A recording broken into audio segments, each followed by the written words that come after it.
Morning everyone. आज अपने next topic के साथ हम लोग यहाँ पे हैं। पिछले क्लास में हम लोगों ने क्या पढ़ा था, तो हम लोगों ने किरचॉफ लॉ का एप्लीकेशन से व्हीटस्टोन ब्रिज को प्रूव किया था। उसके डेरिवेशन हम लोगों ने फाइंड किया था। आज का हमारा टॉपिक है मीटर ब्रिज और स्लाइड वायर ब्रिज।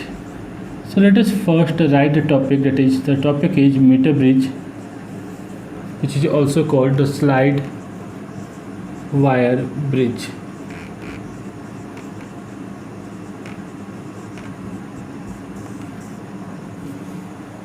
ओके, तो ये हमारा क्या है, आज का टॉपिक है, दैट इज मीटर ब्रिज।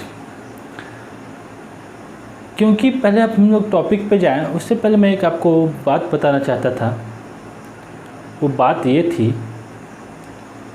कि 12 के सिलेबस में कुछ टॉपिक्स हटा दिए गए हैं। 11th 9 से 12 है, बट 12th का क्लास है इसलिए मैं 12th की बात कर रहा हूँ। तो कुछ टॉपिक्स हटा दिए गए हैं। बहुत सारे टॉपिक्स तो नहीं हटाए गए, लेकिन थोड़े बहुत टॉपिक्स हटा दिए गए हैं। सीबीएसई का ऐसा कहना है 30% सिलेबस को हटाया गया है, और लगभग 30% सिलेबस होगा। बट शुरू के जो टॉपिक्स हैं उसमें से बहुत ही कम सिलेबस को हटाया गया, बहुत ही कम। पहला जो यूनिट है पूरा इलेक्ट्रोस्टैट्स, उसमें से बस एक ही टॉपिक हटाया गया है, that is electric field intensity due to charge spherical shell, और कुछ नहीं हटाया गया है। तो बहुत ज़्यादा चेंजेस नहीं हैं। दूसरे में भी कार्बन रजिस्टर्स हटाए गए हैं। लेकिन मेरा आप लोगों को सजेशन होगा कि आप लोग इस टॉपिक्स को पढ़ें। भले एग्ज़ाम्स में ना आएगा, बट आप लोग इस टॉपिक्स को पढ़ें, क्योंकि कम्पिटिटिव पॉइंट ऑफ व्यू से ये टॉपिक इंपॉर्टेंट होंगे। मे भी अगले साल ना भी आए, लेकिन फिर भी नॉलेज के लिए, आगे के टॉपिक्स के लिए, आगे के प्रिपरेशन के लिए आप ये टॉपिक्स ज़रूर पढ़ें। ठीक है, तो जो है एग्ज़ाम के टाइम प्रिपरेशन ना करें इसका, लेकिन ऐसे तो पढ़ लें। और मैं उनके वीडियोज डालूँगा, क्योंकि आगे चल के फिर से तो ये आएंगे ही। तो हम लोग फिर से आते हैं वापस अपने टॉपिक पे। आज का हमारा टॉपिक है मीटर ब्रिज, जिसको बोलते हैं हम लोग स्लाइड वायर ब्रिज। तो ये होता क्या है? तो बेसिकली ये एक एप्लीकेशन है किसका, तो this is the application of Wheatstone bridge. Wheatstone bridge का ही एक एप्लीकेशन है, ये कोई नया टॉपिक नहीं है, दैट इज व्हीटस्टोन ब्रिज ही एक तरह से ये है। तो क्या होता है हमारा मीटर ब्रिज, कैसे ही हमारा काम करता है, इसको हम लोग समझने की कोशिश करते हैं। तो हम लोग मीटर ब्रिज के कंस्ट्रक्शन में चलते हैं। सो मीटर ब्रिज में बेसिकली क्या होता है, तो मीटर ब्रिज नाम से लग रहा है कि 1 मीटर का कुछ इसमें होगा या मीटर का कुछ होगा। तो मीटर ब्रिज में कॉपर स्ट्रिप्स रहते हैं, ये सब कॉपर से स्ट्रिप्स हैं।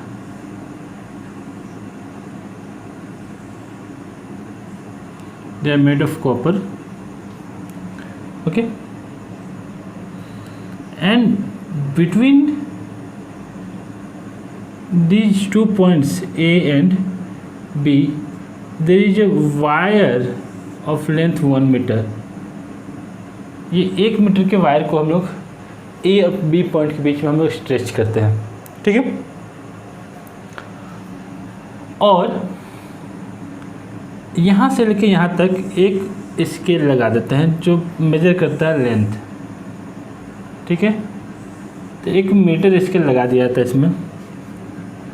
तो कितने मीटर का होता है भाई, तो इसमें बताने की जरूरत नहीं है, क्योंकि अगर 1 मीटर का वायर है, उसी के पैरेलल में एक हम लोग वायर, उसी के पैरेलल में अगर हम स्केल एक ऐड कर रहे हैं, तो ये भी कितना होगा, तो 1 मीटर का ही होगा।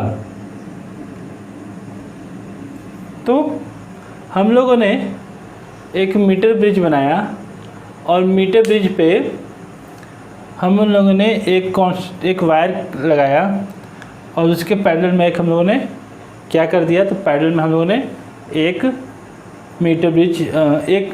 मीटर का वायर लगा दिया। और ए और बी के क्रॉस हम लोग एक बैटरी कनेक्ट कर देते हैं, और एक की कनेक्ट कर दिया, ठीक है। किसके क्रॉस, तो इसके क्रॉस, ठीक। फिर ये दो गैप्स हैं, इन गैप्स के बीच में हम लोग क्या कनेक्ट करते हैं?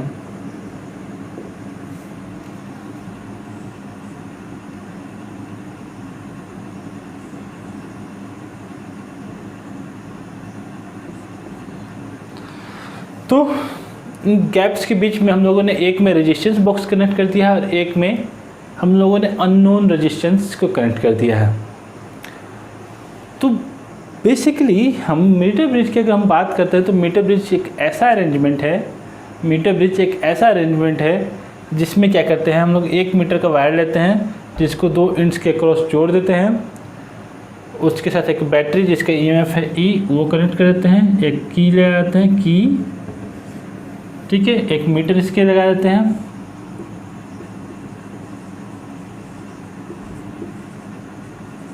ठीक है। ये हमारा क्या है, तो ये हमारा रेजिस्टेंस बॉक्स है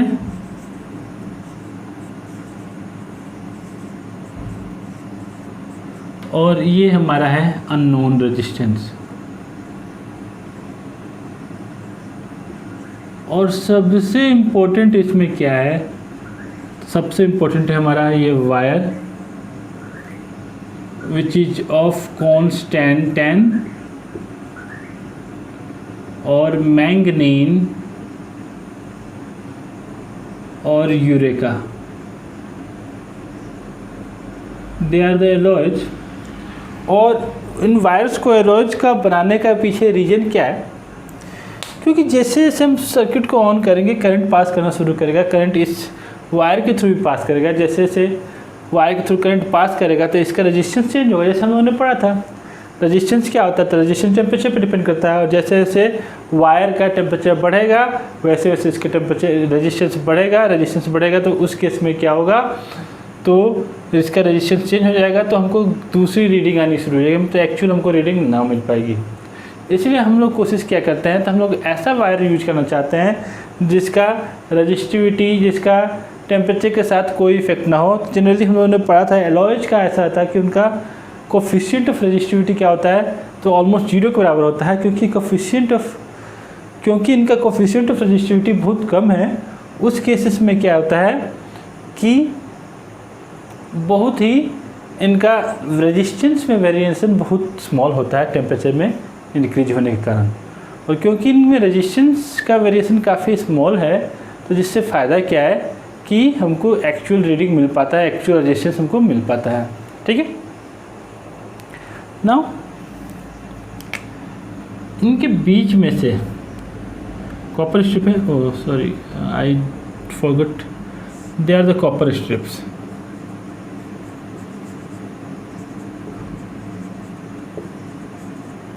ठीक है, ये कॉपर स्ट्रिप्स इनको बोलते हैं।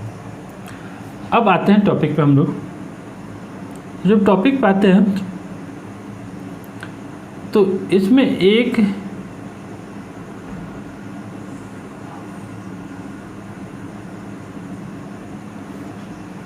ये बीच में गैल्वेनोमीटर कनेक्ट किया जाता है और इसी गैल्वेनोमीटर के साथ एक जॉकी, इसको बोलते हैं जे फॉर जॉकी, एक जॉकी कनेक्टेड रहता है। होपफुली आप इस पर लैब में जाएं तो आपको जॉकी देखने को मिलेगा, स्कूल से अगर खुल गए तो आपको जॉकी देखने को मिलेगा कि जॉकी एक्चुअली में होता कैसे है और क्या होता है। तो ये मेरा पूरा सेटअप हो गया, ठीक है। So this is all about the setup. अब करना क्या है इसमें, तो ये हमारा सेटअप हो गया। हमको क्या फाइंड करना है, तो हमको ये एक्चुअली में इसको हमको देखना है कि हमको ये अननोन रेजिस्टेंस निकालना है। तो अननोन रेजिस्टेंस निकालें कैसे, तो हम लोग क्या करते हैं, एक इसमें इसको हम लोग इक्विवेलेंट बनाने की कोशिश करेंगे। तो किसके इक्विवेलेंट बनाने की कोशिश करेंगे, तो इसको हम लोग इक्विवेलेंट बनाने की कोशिश करेंगे एक बैलेंस व्हीटस्टोन ब्रिज के, ठीक है। तो इसको बैलेंस व्हीटस्टोन ब्रिज के इक्विवेलेंट बनाने की कोशिश करते हैं। तो कैसे हम इसको बैलेंस व्हीटस्टोन ब्रिज के बराबर कर सकते हैं, तो चलते हैं। तो हमको क्या पता है कि resistance of wire R equal to क्या होता है, तो होता है rho L by A. That means I can say that R is directly proportional to length of the wire. जितना लेंथ होगा उसका उतना रेजिस्टेंस होगा। ठीक, अब जब हम ये कनेक्शन कर लेंगे तो हमको सबसे पहले चेक करना होगा, कि क्या ये हमारा कनेक्शन सही है। कनेक्शन को हमको चेक करना है कि क्या कनेक्शन हमारा सही है। तो उसके लिए हमारे पास एक तरीका है, की को ऑन कर पूरा सेटअप करने के बाद की को इसमें लगाना है और जॉकी को लेके इस इंड के पास ऐसे टच कराना है। तो जैसे ही टच कराओगे तो इसमें क्या होगा, तो गैल्वेनोमीटर में कुछ डिफ्लेक्शन दिखेगा, इधर लेफ्ट साइड या राइट साइड। ठीक, रहने देंगे। फिर क्या करेंगे, जॉकी को उठाएंगे और जॉकी को बी इंड की तरफ ले जाएंगे, यहाँ पर टच कराएंगे। फिर से इसमें डिफ्लेक्शन दिखना चाहिए। अगर गैल्वेनोमीटर हमारा है, ये ओरिजिनल पोजीशन था, शुरू में लेफ्ट में गए तो लेफ्ट दिखा, राइट में गए तो राइट दिखा, या कुछ भी हो सकता है, अपोजिट भी हो सकता है, depending on the battery connection पर डिपेंड करता है। उस केस में हम लोग क्या कर सकते हैं कि in that case we can say that this setup is done correctly, ये सेटअप पूरा का पूरा सही है। तो हम लोग सेटअप सही है उसको चेक करने के लिए क्या करेंगे, इसको टच कराएंगे डिफरेंट पॉइंट्स पे। अगर डिफरेंट पॉइंट्स पे टच कराने के बाद अगर डिफरेंट हमको करंट मिल रहा है तो लेफ्ट में करने पे लेफ्ट, राइट में करने पे राइट, तो रिवर्स डायरेक्शन अगर सिंपली मिल रहा है तो कह सकते हैं क्या है कि हमारा सेटअप सही है। और अगर हमारा सेटअप सही है तो हम लोग क्या कर सकते हैं, तो हम लोग आगे बढ़ सकते हैं। तो हम लोग आगे बढ़ते हैं। ठीक है, तो चलिए हम लोग आगे के टॉपिक देखते हैं, कैसे हम लोग देखते हैं कि व्हीटस्टोन ब्रिज बैलेंस है। ठीक, तो क्योंकि हम लोग देख रहे हैं कि लेफ्ट जाने पर लेफ्ट, राइट जाने पर राइट जा रहा है, तो एक ऐसा पॉइंट आएगा जहाँ पे इसका करंट का डिफ्लेक्शन क्या हो जाए, जीरो हो जाए। ठीक है, ऑब्वियसली इधर आया फिर उधर गया तो इधर आया, तो बीच में एक ऐसा पॉइंट होगा जहाँ पे इसका डिफ्लेक्शन जीरो हो जाए। डिफ्लेक्शन अगर जीरो हो गया तो इसके थ्रू मतलब कोई करंट पास नहीं कर रहा। अगर गैल्वेनोमीटर के थ्रू कोई करंट नहीं पास कर रहा तो ये कब पॉसिबल होगा, जब इसमें का डिफ्लेक्शन जीरो। मान लेते हैं उस कंडीशन पे ये हमारा लेंथ हो गया L, और क्योंकि ये L हो गया तो ये हमारा लेंथ हो जाएगा 100 माइनस L। ठीक है, तो क्या करते हैं हम लोग, let at any instant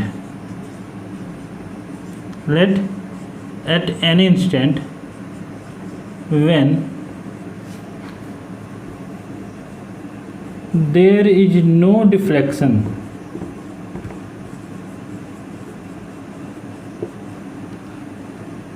in the galvanometer,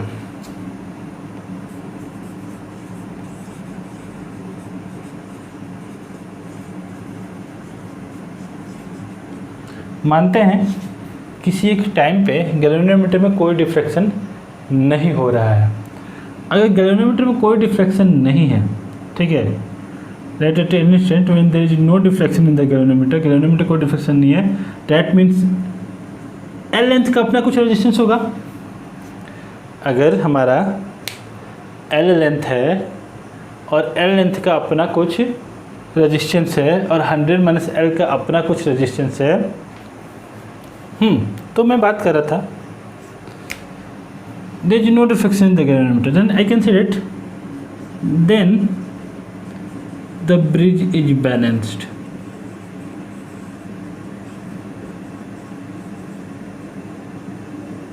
कैसे ये ब्रिज बन रहा है देखते हैं। इसका अपना कुछ रेजिस्टेंस होगा जो कि हमको नोन होगा, रेजिस्टेंस बॉक्स से जो भी रेजिस्टेंस निकालेंगे उसको नोन रहता है। इस रेजिस्टेंस को मानते हम लोग R। ठीक, इसको X माने हुए हम लोग। ठीक, ये जो रेजिस्टेंस होगा इस रेजिस्टेंस को माने तो हम लोग ये कितना है P है, और इस रेजिस्टेंस को मानते हैं Q है। भाई एल लेंथ का कुछ रेजिस्टेंस होगा, 100 माइनस एल लेंथ का कुछ रेजिस्टेंस होगा, तो ये अपना रेजिस्टेंस अलग हो गया, ये अपना रेजिस्टेंस हो गया, ये अपना रेजिस्टेंस हो गया, ये अपना रेजिस्टेंस हो गया, 4 रेजिस्टेंस हो गया जिसको 4 आर्म्स में है। ये बीच में हमारा गैल्वेनोमीटर है, गैल्वेनोमीटर के थ्रू कोई करंट नहीं जा रहा है, और क्योंकि गैल्वेनोमीटर के थ्रू कोई करंट नहीं जा रहा है तो पूरा हमारा ब्रिज क्या है, तो बैलेंस कंडीशन में है। और क्योंकि ब्रिज हमारा बैलेंस कंडीशन में है तो हम लोग कह सकते हैं, ब्रिज बैलेंस कंडीशन होने की कंडीशन में हम लोग क्या कह सकते हैं कि P/Q must be equal to R/S, ठीक है। तो if R is the resistance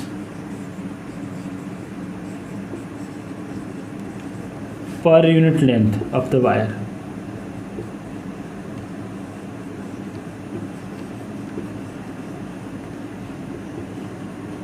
अगर R रेजिस्टेंस है जो per unit length of the wire है, उस केस में हम लोग क्या लिख सकते हैं, ठीक है।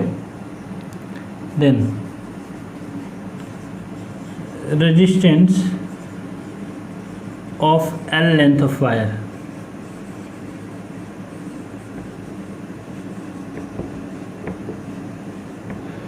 इस लेंथ का रेजिस्टेंस क्या हो जाएगा, इसको हमने P माना है तो P इक्वल हो जाएगा R इंटू L, ठीक।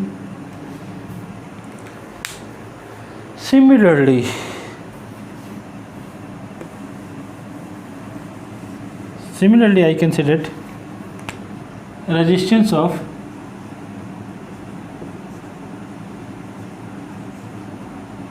(100 minus L length of wire)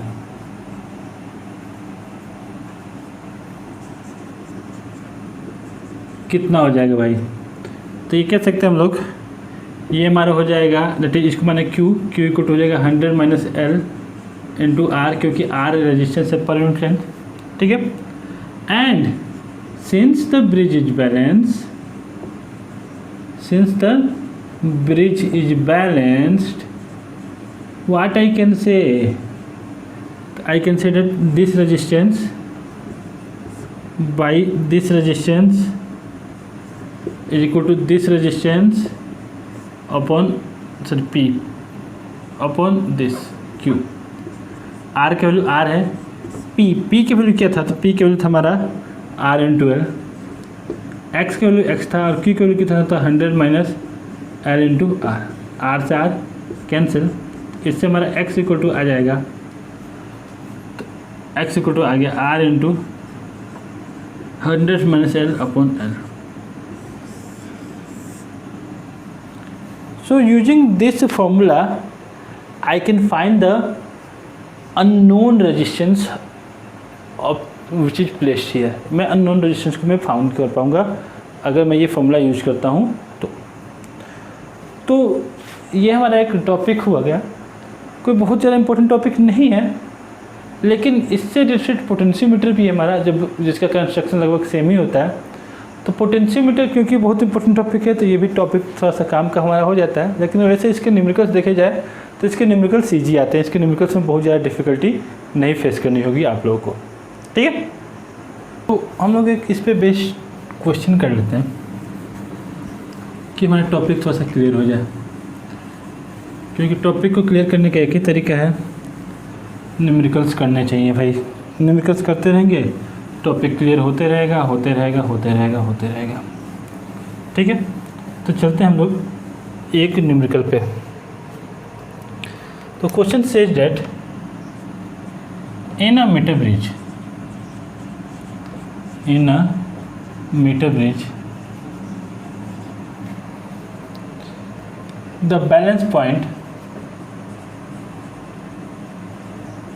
the balance point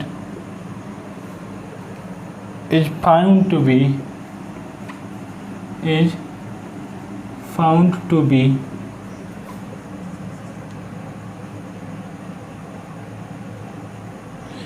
at 40 centimeter from the end A,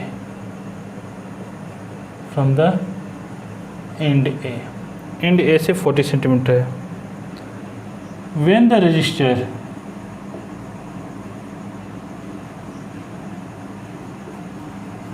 R is of 15 ohm,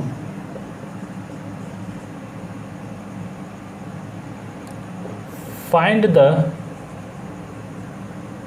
resistance S। Find the resistance S, ठीक है। तो ये हमारा पहला क्वेश्चन है, उसमें और भी पार्ट्स होंगे, ठीक है। तो ये हमारा कुछ सेटअप है।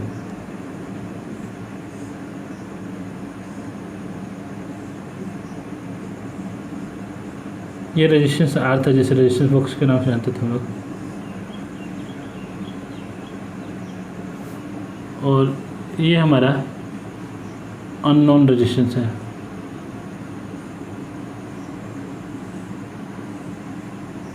ठीक है,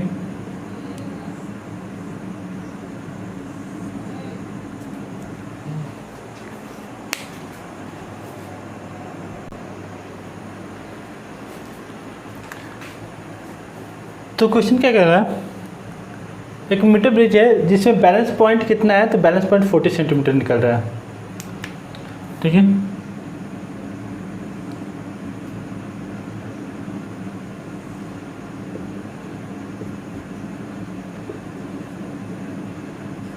तो ये 40 सेंटीमीटर में बैलेंस पॉइंट है। तो बोला when the resistance R is of 15 ohm, R केवल 15 ओम है, तो फाइंड द रेजिस्टेंस। तो मैं इसको P मान लेता हूँ, इसको Q मान लेता हूँ, इसको R, इसको S मान लेता हूँ। So what I know that P by Q must be equal to R by S। ठीक है, P by Q equal to R by S। तो यहाँ पे S इक्वल टू क्या हो जाएगा, तो S equal to Q into R by P। ठीक, Q into R by P। Q की वैल्यू क्या है, तो Q की वैल्यू को हम लिख देते हैं, क्योंकि 100 सेंटीमीटर है, ये 40 है, तो ये क्या हो जाएगा 60 हो जाएगा। तो 60 into R, 60 into R multiplied by R। R का वैल्यू कितना है, तो R का वैल्यू 15, और नीचे कितना हो जाएगा, तो नीचे हो जाएगा 40 into R। R cancelled out, use cancelled out, तो हमको हो गया S equal to 90/4 which is equal to 22.5 ohm. I think that's the easiest of questions we can solve. बहुत सिंपल क्वेश्चन था। ठीक है, तो ये हमारा पहला क्वेश्चन हो गया। Now there is a second question to it. Second question क्या कह रहा है, सेकंड क्वेश्चन कह रहा है हमारा, if the cell and galvanometer are interchanged. ठीक है, अब थोड़ा सा इसको हम लोग बढ़िया से इसको थोड़ा सा कर लेते हैं। सेल एंड गैल्वेनोमीटर को इंटरचेंज करना भाई। तो if the cell and galvanometer are interchange, now there is a second question to it. तो question says that calculate the balance point of the bridge if R and S are interchange. तो यहाँ पे मेरा क्या था, तो यहाँ पे मेरा आर था,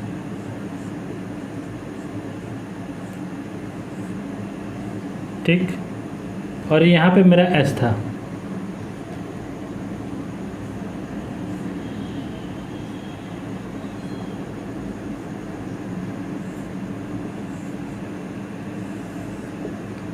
दिस इज ड्रॉ की गैल्वेनोमीटर,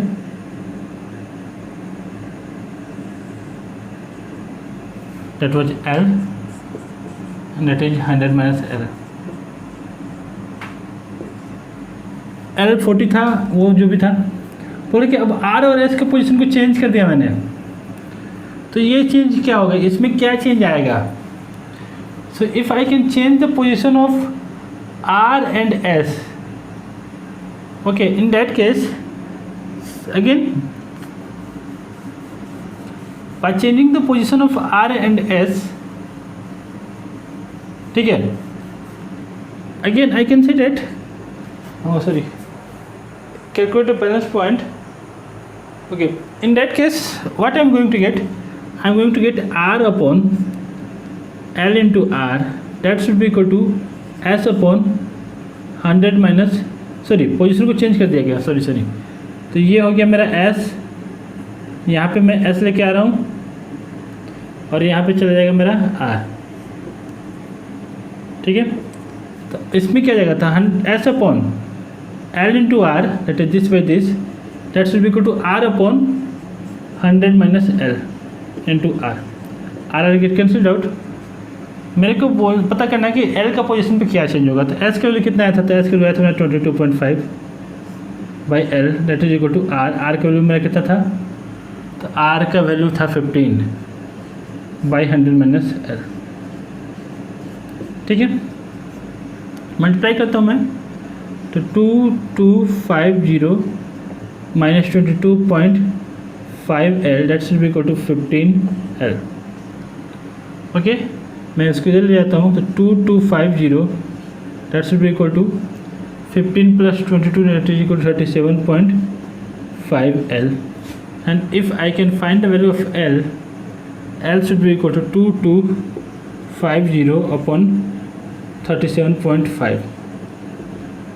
ठीक है, and if I can solve that, तो 25 से कट जाएगा, 25 कम 25, 10 टाइम्स में 2 से 250 और 25 15 टाइम्स में चला जाएगा। ठीक है, ऊपर कट करता हूँ तो ये 9 और 9 0 टाइम्स बच जाएगा, दैट कैन 66। अब एल का वैल्यू कितना आ गया, तो एल का वैल्यू आ गया 60 सेंटीमीटर।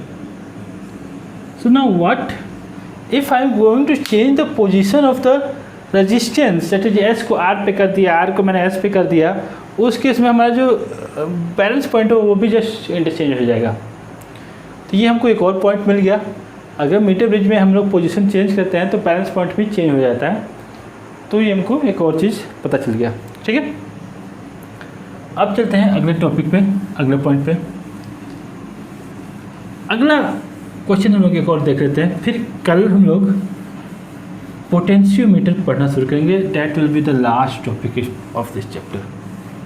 ठीक है, तो सबसे पहले हम लोग एक और क्वेश्चन कर लेते हैं, फिर हम लोग अगला दिन अगले टॉपिक पे चलेंगे।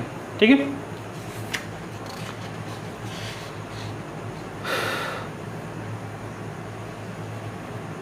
तो हम लोग एक मीटर ब्रिज पे बेस्ड क्वेश्चन कर लेते हैं।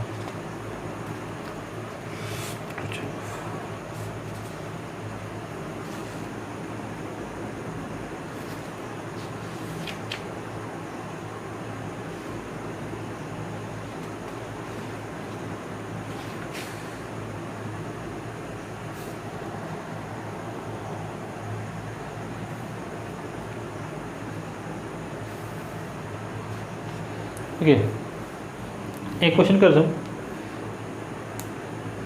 तो ये metre bridge the null point riff out to it distance from point A. एक मेरे पास मीटर ब्रिज है,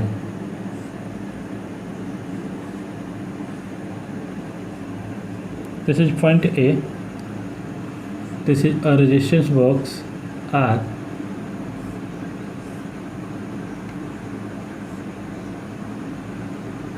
this to be S,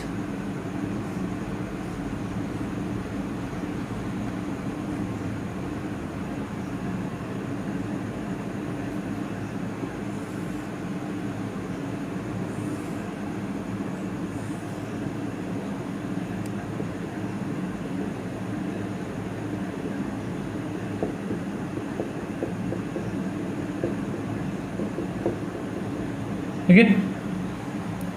तो क्या पता चला कि हमारा बैलेंस पॉइंट जो था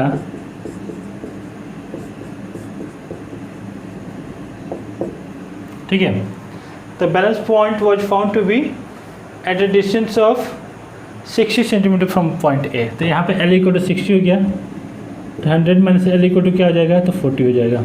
ठीक हो गया, ख़त्म। नाउ क्या किया फिर हमने, एक resistance of 5 ohm is continuous series with S, इसके साथ हमने फिर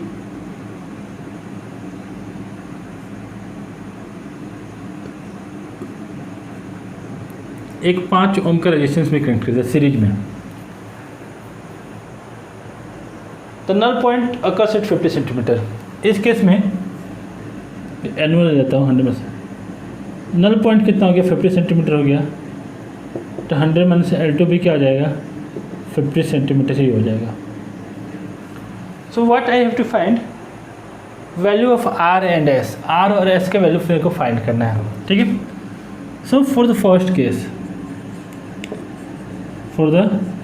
फर्स्ट केस, जब हमारा व्हीटस्टोन ब्रिज, जब हमारा मीटर ब्रिज क्या था जिसमें 5 ओम सीरीज में नहीं था, उस केस में कहना write that R by L that should be equal to S by 100 minus L, simply R R तो कैंसिल हो जाएगा। एल का वैल्यू दिया हुआ था 60 दिया हुआ था और L1 लिखा था मैं, ठीक है। R by 60 that is equal to S by 40 which going to give us 2R equal to 3S और R equal to 3 by 2S. that should be question number 1. R equal to 3 by 2S. अब आते हैं second part पे। Second part पे मतलब इस reason में हम लोग आते हैं, ठीक है। जब हम लोगों ने ये 5 ओम का रेजिस्टेंस ऐड कर दिया, so when 5 ohm resistance is connected in series, जब मैंने 5 ओम का रेजिस्टेंस सीरीज में कनेक्ट कर दिया तो क्या हो रहा है? In that case can I say that R by S plus 5 और let's R by L, R by 50 that should be equal to S plus 5 by 50। R के वैल्यू मैं लिख सकता हूँ 3 बाई 2S, तो 3 by 2S that is equal to S plus 5, ठीक है।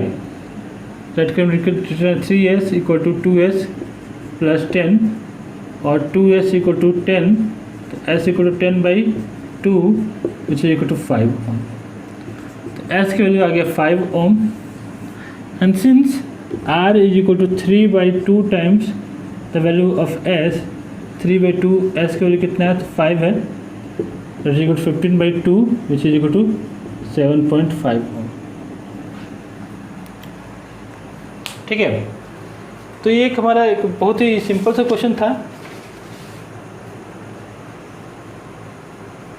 सॉरी, S इक्वल टू मेरा है